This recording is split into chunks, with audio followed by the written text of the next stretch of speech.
Good morning. Good morning.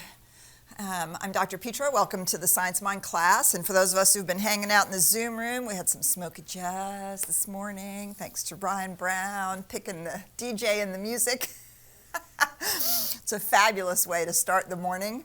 And welcome to those of you who are on with us on Facebook. So we are continuing on our Principles of Successful Living chapter in the Science of Mind. And for those of you following along, we're on page 268 and 269. And so this is all about manifestation, right? The Science of Mind is very much interested in a practical, positive spirituality, which means not only are we seeking to experience our oneness with the infinite and our deep, true nature, but we're actually seeking to live it out and express that in the world and in our lives in a joy-filled and fulfilling way. And so we spent quite a bit of time talking about physical healing, and now we're in the chapter that really talks about the same principles that allow us to do physical healing and to participate in that healing process also allows us to participate in the co-creation of our own lives. So there's a couple of really interesting things that we're going to talk about today. The first one is this sentence. It's the beginning of the second full paragraph. All nature conspires to produce and manifest the freedom of the individual, that it may unloose its own energy. All of nature, all of life, all of the one infinite reality, spirit, God, whatever we choose to call it, however we define it in our own minds, conspires to produce and manifest the freedom of the individual. This is our opportunity to understand that we have evolved as a physical, I want to say a physical organ for consciousness that is now able to become self-conscious, self-aware, present to this co-creative process. And at that moment, we begin to engage in expressing freely, which means that we have the ability to use these laws. Let me rephrase that. We're always using these laws. These laws are how the universe is constantly creating. And when we're unconscious, it's creating in a very subjective, unconscious way out of our subconscious patterns and our beliefs about life and humanity. When we wake up and become aware of the fact that we're self-aware, and we begin to notice and see how we are in the process of co-creation, we get to actually consciously use these laws. And the idea that we're free means that we can use them any way we choose. Any way we choose. Which means that unfortunately we can also choose to use the laws in ways that are harmful, that are purely about our own personal needs or desires or wants, disregarding anything else or anybody else. We have to be free to be able to explore all of the ways in which our choices outpicture, so that we can begin to determine which choices actually serve and which choices don't. Beyond the sort of learning of all of that, the truth is we are utterly free. We are free to choose and to create the kind of expression of life that is in alignment with our own divine nature.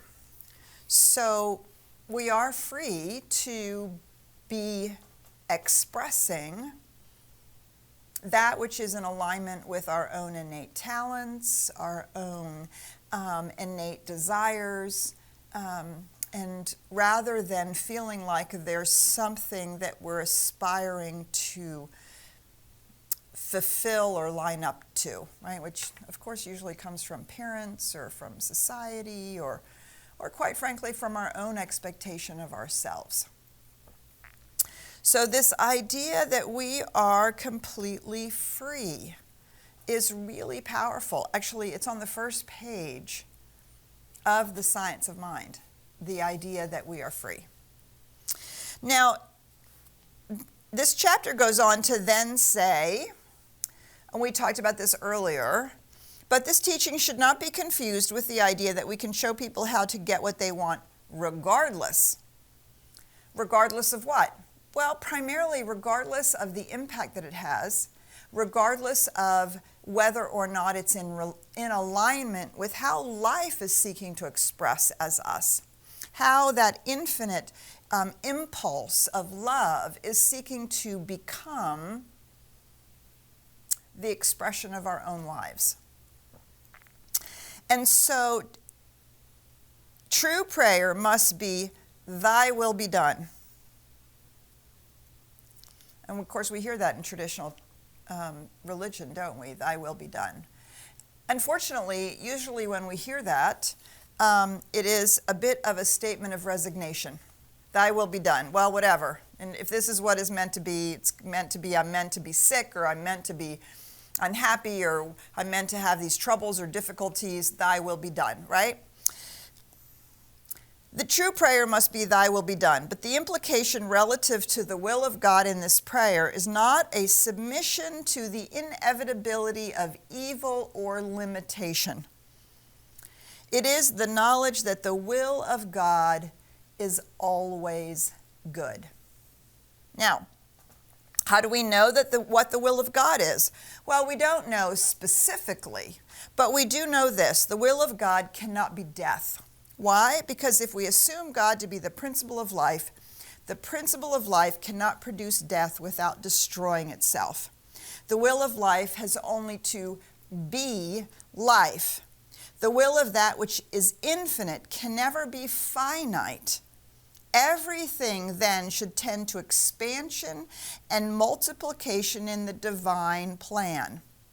That is the will of God. It has to be beauty, truth, and harmony, as Troward said, as this is the true relationship of the whole to the parts and the parts to the whole. Therefore, we should interpret the will of God to be everything that expresses life without hurt. Everything that expresses life that without hurt. This seems to be a fair, logical, sane, and intelligent criterion. Anything that will allow us to express greater life, greater happiness, greater power, so long as it does not harm anyone, must be the will of God for us. As much life as one can conceive will become part of our experience. Okay, so that is a mouthful, and yet it's really an extraordinary thing to think about. Do you see the freedom that we have is in the form, is in the expression of this innate impulse of life to be life. And it is always for a greater expression, expansion and multiplication. Now, let's be very clear that this is not the same as just never-ending progress and the desire to acquire bigger, more and more stuff, right? That's the taking in of things, thinking somehow that's going to make us happy or fulfill us.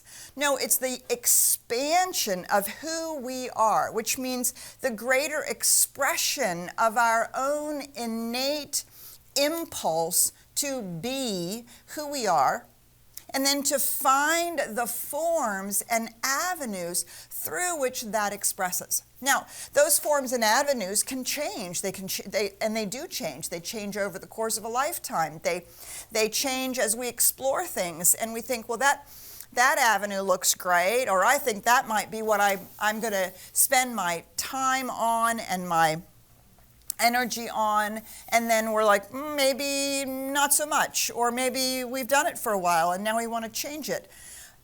Do you see, the will of God isn't a job, it's not a vocation, it's not where we should live, or it really, there's no form associated with the will of God. Okay, and I think this is sometimes where we get a little confused when we say, whatever Spirit wants for me. Well, I'm not going to be too specific because it's whatever Spirit, however Spirit wants it to show up. Spirit doesn't care how it shows up. The only thing that Spirit cares about is that it gets to be expressed as us, as fully and completely. And we know that we're in alignment with it if it harms no one. Now, I want to have a little caveat here. This is a conversation I had in a couple of classes over the last few weeks. Is to harm no one does not equate to not hurting anybody's feelings. Okay? Maybe we've said this in here even. Harm no one does not equate to not hurting someone's feelings. Granted, we don't want to go around hurting people's feelings, obviously, on purpose. And we certainly don't want to be maliciously hurting people's feelings. But too often, we associate this harm no one with our people-pleasing and our desire not to rock the boat, not to offend anybody. No, harm no one really means that. Do harm to them. Take their job. Keep them from being able to have greater opportunities, systems that don't work, the ways in which we destroy the planet. All of these things are real harm. The ways in which we encourage the suppression of people, or greed at all costs, profit without caring for the employees, right? These are things that actually do harm, as opposed to, well, I just don't want to hurt that person's feelings, so I'm not going to say no, or I'm going to stick with it, and because I don't want to hurt anybody's feelings, or I don't want to not do that because somebody thinks I should. Do you see the difference? This is huge, particularly for all of us who suffer from people-pleasing and codependence. So we want to be clear. This does not mean that we're just accepting any behavior, any ideology that is out of alignment with more life. And so that's the criteria, right? The will of God is about expansion and inclusion, more expression, more things are a part of that opening, which really allows the flowering of life, the flourishing and thriving of life. And do you see, there's no form in any of that. And so we are free to pick the forms. And quite frankly, we're free to play around with it. We might dabble in all kinds of things as we explore the ways in which we express our love. And quite frankly, none of us do it in only one way, right? That would be silly. We have partners and family and children. We have homes that we love and work that we love and volunteering things that we love and causes that we love, and right? And these are all of the different forms and ways in which our being is expressed. And when we are doing that, we're in alignment with the will of God. The will of God always has to be for life and for, expansion and multiplication. Everything then should tend to expansion and multiplication in the divine plan. That is the will of God. The will of God, which is infinite, can never be finite. Do you see it? And it can never be contained in any one single form. It can never be finite, which also means that as we're free to explore the way in which our life, our unique inner being wants to be expressed, that even that is not finite, and it continues to express and expand and explore. And let's be clear, it's not even always doing this. It's not like, oh, now I'm going to try painting. Oh, now I'm going to try being a teacher. Oh, now, do you see, we always think of it as a job or something we're going to do, but it's also an expanded way in which we show up. To be more loving, to be more compassionate, to be more clear, to have greater vision, to speak truth more fully. Do you see all of the qualities, all of the ways in which we want to show up, all of them expanding and multiplying, more fully expressed? That is the will of God. And it is really astonishing how we have, I guess, for millennium, as humanity has used this idea of the will of God to explain suffering or to resign ourselves to the inevitability of limitation, oppression, poverty, homelessness, war, lack, all of these things. We've used the will of God to resign ourselves as if somehow it was punishment or a test or done for our own good so we could learn something, all of which Science of Mind thinks is nonsense. These are all the ways in which we rationalize our human freedom to do harmful things. Because we are free to do harmful things. We can make all kinds of choices that actually do, in fact, harm. And that is, right, that's the good news and the bad news. We are that free. But we're equally as free to continually seek to align ourselves with life as it is seeking to express through us. And the part of the whole point of all of this is that as we align with things that do no harm, and we seek to express that in some sort of form, do you see, at that moment, the universe is utterly for us. Whether we're trying to have a successful business or a successful writing career or a successful family, or a successful garden, or a successful moment in life. Do you see, when we seek to when we seek to be in alignment with that, to express it in it, all the universe is going to say is yes. It doesn't matter what the form is, because we're in alignment with the will of God. To express life, to be life without harm. Now, we're going to go to, we're going to just stop there for a moment because, man, there's, all these paragraphs and all these chapters are so chock full.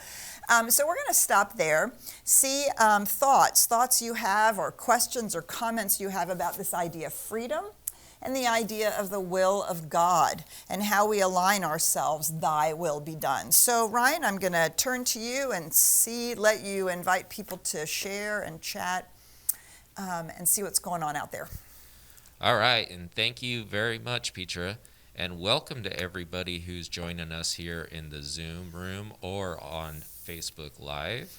I do want to encourage you guys, feel free to ask questions and comments, really, because this is an interactive experience.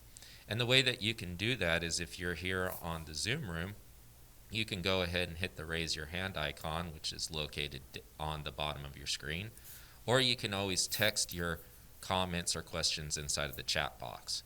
And that goes the same for those who are watching us here on Facebook Live as well, too. Feel free to put your questions or comments inside of the chat box so that way we can bring them here into the room. And I do see one that has come in, but what I want to do first is I want to ask Danita. Danita, do you want to go ahead and unmute yourself? Good morning, Danita. Hold on one second. Let me go ahead and promote Danita to the panelist. So Danita, now you can go ahead and unmute yourself. Good morning, Danita. Hi. Hi. I do. Can you hear me? Yes. Uh-huh. Can you? Okay. I have a question, Sure. and it's kind of you were talking about not hurting people's feelings.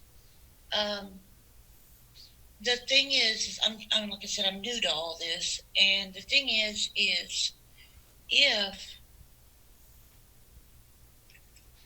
it's sort of like changing your thoughts, and what does that? I mean, okay, if there's a lot of things that affect me, and if I change my thoughts, well, for example, if I try to change my thoughts or how I react to somebody, I'm very, very sensitive. So how would I react if, because it's kind of hard for me to express, but if you, um, if you learn how to change how you react to somebody saying something hurtful, for example, but it still hurts.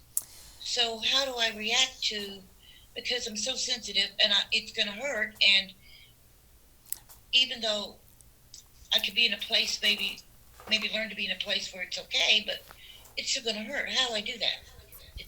Well, so Danita, it's a great question, and thank you for asking the question. And so this, all of this about working without hurt has to do with what we're doing to others, right? We can't control what others are doing to us.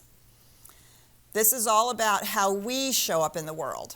And so the first place we go to is we ask ourselves, when am I behaving that way? If somebody is being hurtful to me, I have to ask myself, when am I that way? Because we are all still working through our human limitation and our beliefs about unworthiness and not good enough and all of those kinds of things. So this is really about really thinking about how am I showing up in the world. Now the other side of that coin is, right, is then how do I react or receive what other people are doing? And so what I'm going to support you in thinking about or in looking at is that you continue to affirm, I'm so sensitive, I'm going to be hurt. Now, emotionally sensitive and having sensitive feelings, and that is different than being an empath or being sensitive to the energies of life itself. So we're not talking about empathetic sensitivity, which is really powerful and important. But the idea that we are sensitive and easily hurt basically means that we're putting more weight on what somebody else thinks than what we ourselves think. And if we are free to look at that other person and say, well, and we don't have to say it out loud, we don't have to be rude or angry, but we can say, and thank you very much for that's your opinion, and I don't have to take that on. See, we're only hurt when we take on what other people say or do. And sometimes that means we have to remove ourselves from the energy, we have to remove ourselves from the conversation, we have to remove ourselves from the situation. And we do actually have to change our thinking. Part of the thinking we have to change is that it's okay for somebody to speak to us that way. It's not okay. And we're free to say that. No, it's not okay for you to speak that way to me. But most importantly, we have to find the truth within ourselves that we are, in fact, life seeking to express itself. And not everybody's going to like it. Not everybody's going to be pleased with what we do. Not everybody's going to, people are going to have an opinion about whether it's okay or not okay, right? And so what we're finding is a firm place to stand where we're as deeply in alignment with life as we possibly can be. And it's a muscle that we have to grow. We have to grow, especially if we spent a lot of years allowing people to hurt us and taking all of that on. And so the more that we are able to find ourselves in alignment with spirit, it's about expressing rather than taking it on, right? So start thinking about how are you showing up and how do you want to be the person that you came here to be? Thanks for the question, Danita. Ryan. All right, yes, and I get where Danita is coming from because a lot of times it is hard to express your true emotion and change your thinking about expressing your true emotion. Mm-hmm. All right, so I'm going to go ahead and call Jeff into the room. Jeff, you want to go and unmute yourself? Hi, Jeff. Good morning, dear Petra. Good morning. I have thought about this question for a long time, and what I notice is that it comes from the habit of being human, that we consider the will of God, the experience that we have with one another, the expectations, the intentions that we have with one another confuse us often, such that I think for a long time, thinking about the will of God would have anthropomorphized God. That this somehow is a relationship that looks like the ones that are human relationships, but it isn't. Right. It is not at all. And so it helps me to reimagine the relationship that I have to this enormity that we call spirit, or that we call the cosmos, or whatever name we give it. The relationship is so it is so different than anything that we experience or create habit around, as we do with each other. Yes. And so it really required me to completely reimagine and to know that there is no such thing as a relationship that I am aware of now with each of us, with you, with people important in my life. It's not like that. Yes. And so it helps me to know this. Wow, Jeff. Thank you for sharing that. Holy mackerel. Okay, two things super, super important, really important that you said. You're so right on. First of all, I love that phrase. I'm stealing it. I'm letting you know right now. I'm stealing it. The habit of being human. Oh my God, right? Because it's all about our identity.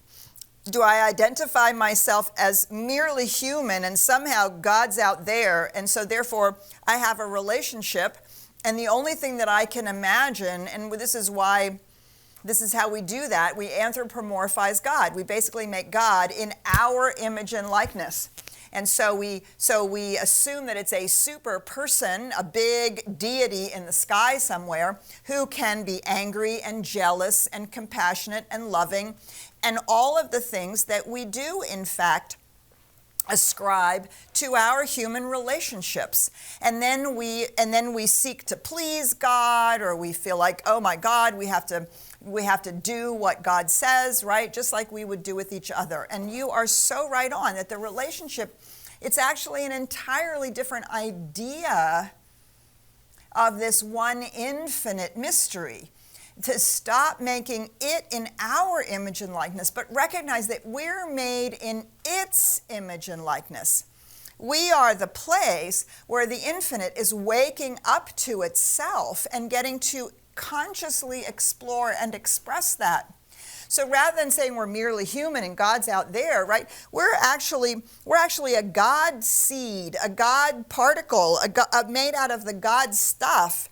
And we're actually seeking to express that. So the will of God and my will from that deepest, truest place is identical. It's completely identical. It is to express fully, right? And all the ways in which we try to do that, to really be a fully expressed, happy, contributing, fulfilled human being. And it is completely different. And so I love that you said that. First of all, I love that idea of habit of being human. That's fabulous. And this is why when people first get into the science of mind and into New Thought, I often invite them to abandon the word God for a while, because it is so deeply associated in our culture with that guy in the sky out there and all the Judeo-Christian trappings that go along with it, the Western trappings that go along with it. If you study the Eastern traditions, they don't have that. It's a very different idea of the infinite mystery. And And so to use other words, spirit, cosmos, I love that word, cosmos, the universe, life, right? These are words that help us imagine this infinite reality differently than simply as a superhuman being, a deity of some sort that we are in relationship with. We can't be in relationship with something that we already are. There's nothing to be in a relationship with. It is to be it as us. Beautifully stated. Oh my God. And let's just really admit completely how, I don't know that I want to say that. How powerful it is to do that kind of work. It doesn't happen overnight.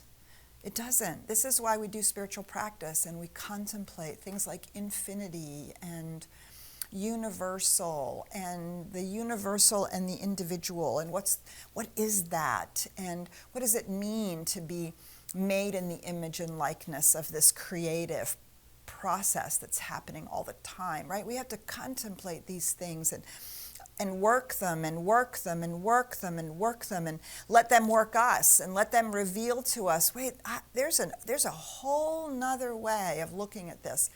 And that starts to open these really amazing doors, doesn't it?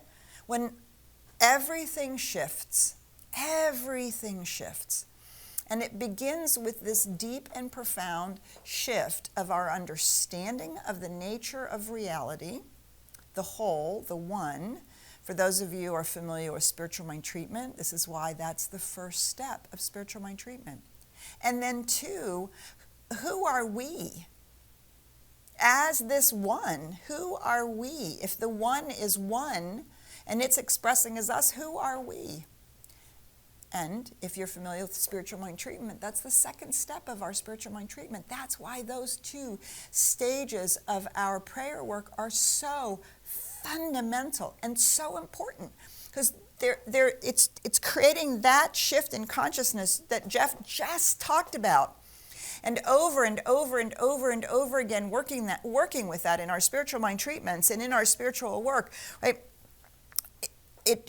There's this whole reimagining, but then also differently experiencing these truths. And we can experience them. We may not always be able to talk about them, but we sure as heck can experience them. And we're standing in an entirely different place then. Right? And then the will of God isn't something that we have to endure or we have to resign ourselves to, or we have to somehow, again, as I said, feel like we have to be saved or punished or rewarded or any of those kinds of things. We recognize that this will of God is wanting to express. Right? And we just have to look at nature and we think the tree, it's the will of God for the tree to grow and to be all that it can be. And what happens if it gets struck by lightning? Well, okay, then only half of it continues to grow. But it's the will of life itself to grow and to be all that it can be. And so maybe only half of the limbs produce fruit and flower, but it's still being all that it can be. And we can see so much of that when we look at nature and we look at the natural world and how effortlessly it is forever seeking to multiply and to express in all of its richness and fullness and just profound joy. Yeah, thank you so much. All right, Ryan. And I want to give a shout out to Jeff too, because I think me and Bobby are going to make that another T-shirt idea of ours. The habit of being human. I know, I love it, right? It's going to be cool. That is brilliant. It'll be available at CSLDallas.org, where all your other information can be found too. All right, so I'm going to go ahead and call Connie into the room. Connie, do you want to go ahead and unmute yourself? Hi, Connie.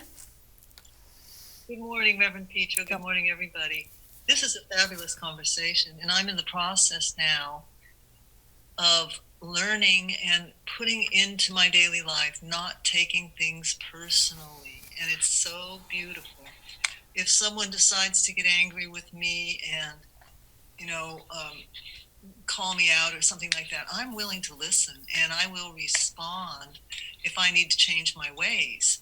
but I'm not taking it personally as in, oh, he hurt my feelings.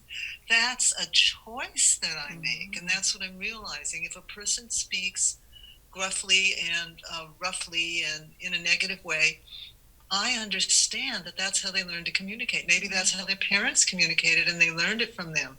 Maybe they're under a lot of stress, whatever. But for that, I have compassion. And it doesn't mean that I shut myself off to responding. Let's talk about it in a nice, way that honors both of us. So I'm learning that, and it's such a good thing because, boy, I used to choose to get my feelings hurt a lot. And I'm choosing differently now. Good for you, Connie. And I think you have hit the nail on the head, right? It's about taking it personally. Just as we don't want to hurt other people's feelings, most of the time, people are not like maliciously trying to hurt our feelings.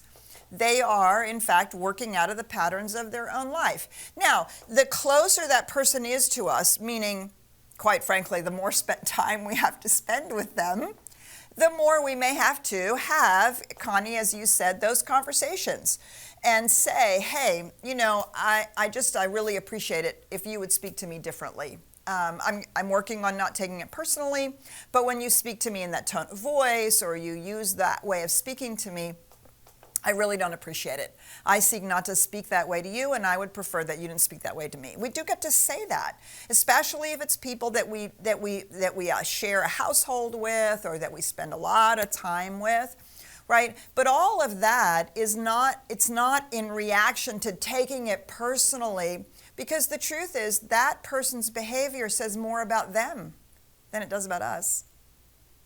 That's showing what they think and feel and believe and how they have been trained to see life. It says much more about them than it says about us. And I love that you say that. I've spent my entire life, Connie, working on not taking things personally. And I've been accused my entire life, you're so sensitive. Why are you so sensitive? Well, I am extremely sensitive to energy, and I have really learned to separate out the empathic sensitivity from codependent taking everything personally. Those are two very different things. And the one we want to heal, and the other we want to find ways in which to be open and to experience what's going on and also know how to protect ourselves and do a little shielding when that's necessary, especially when we're in the presence of people who are very unconscious, who are simply automatically behaving out of, as you said, the patterns of their childhood, of their parents, of whatever it is that they believe is the way people are supposed to act and behave, which comes out of, as Jeff talked about, it comes out of the framework that we have about life as in general, the nature of reality, and about who we are and our place in it. I'm actually going to talk a little bit about that in our Sunday celebration that comes next, a fabulous study on what does it look like, how are people changed or different if they believe in oneness, whether it's a spiritual belief or a scientific belief or just a human, a human idea that there's oneness. How does that shift and change the way people show up in the world? It's a fascinating study. We're going to be talking about it in the service, in the celebration in just a little bit. And I'm glad you brought up the service because I want to make sure that I'm inviting people to watch us on Facebook Live or YouTube Live. If you're on Facebook, you just have to go to CSLDallas Facebook page. If you're on YouTube, just look up CSLDallas and you'll come right to our channel. Or as always, you can go to CSLDallas.org and check out more information, and especially our upcoming events and classes too. So now I want to call in Shauna. Shauna, do you want to unmute yourself? Hi, Shauna.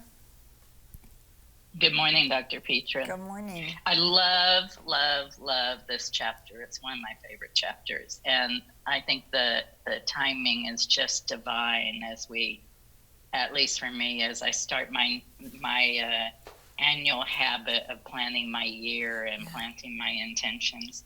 And, one of the things that really was a aha for me this year is, last year, because I could work virtually, I made the decision to work outside of cities. I literally relocated to, into nature, and in places that were near, my family, my extended family. And I had an amazing year.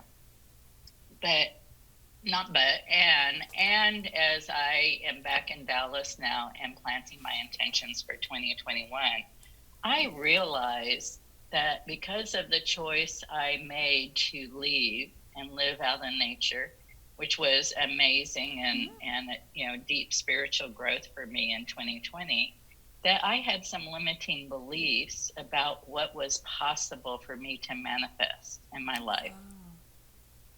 And in some areas that are very important to me, I said, and I didn't realize it until I started looking at this in January, because I had gone into nature.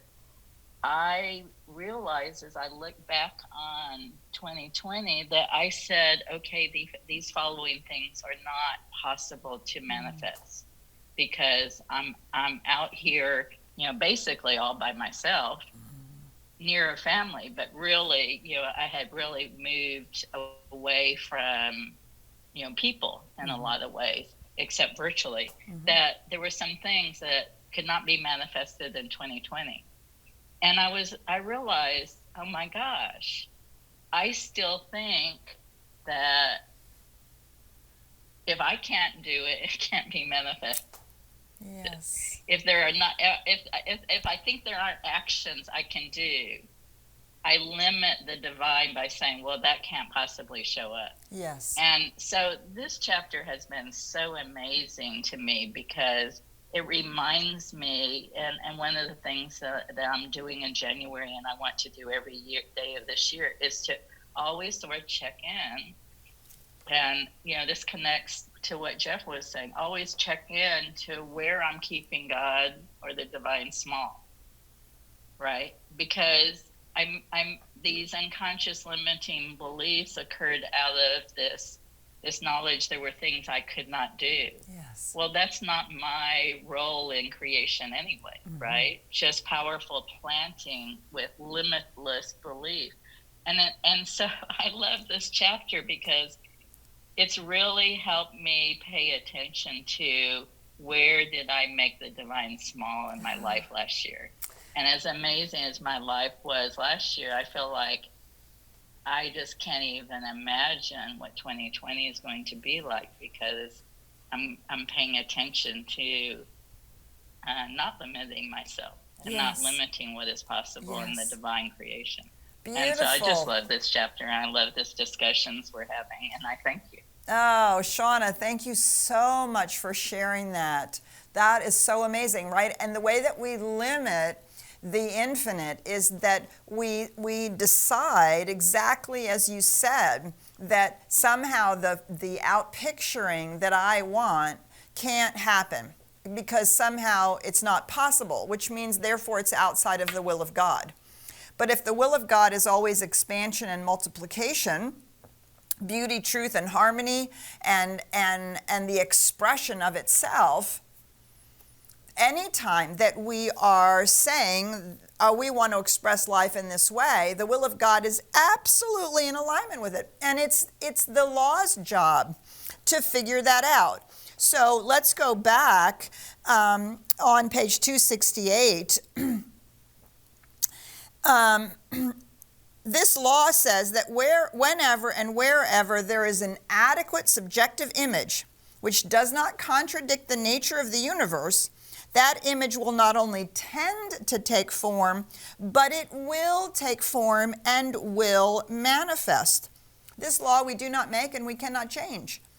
Right? All it's waiting for is for us to say, well, I'm living out here in nature and I'm super successful in this, and this way. Or I'm in the city, I'm in Dallas, and I still get to have lots of time in nature and I still get to have all of my success. It's the law's job to figure out how to do that, right? Because we are free to create the forms that we choose. And so it is a great question. Where am I limiting the expression of life as me? Where am I limiting the divine as it's seeking to pour itself through my life into a fulfilled and successful expression of life? How beautiful. Thank you so much. All right, so we're going to carry on. It's a deep and rich chapter. Keep reading, keep thinking how this applies to your life. Please do join us for our celebration here in a little bit. When you hop out on YouTube, please do subscribe to our YouTube channel, and you'll get notified every time a live stream starts or every time a YouTube is put up. We have some very special music for you this Sunday.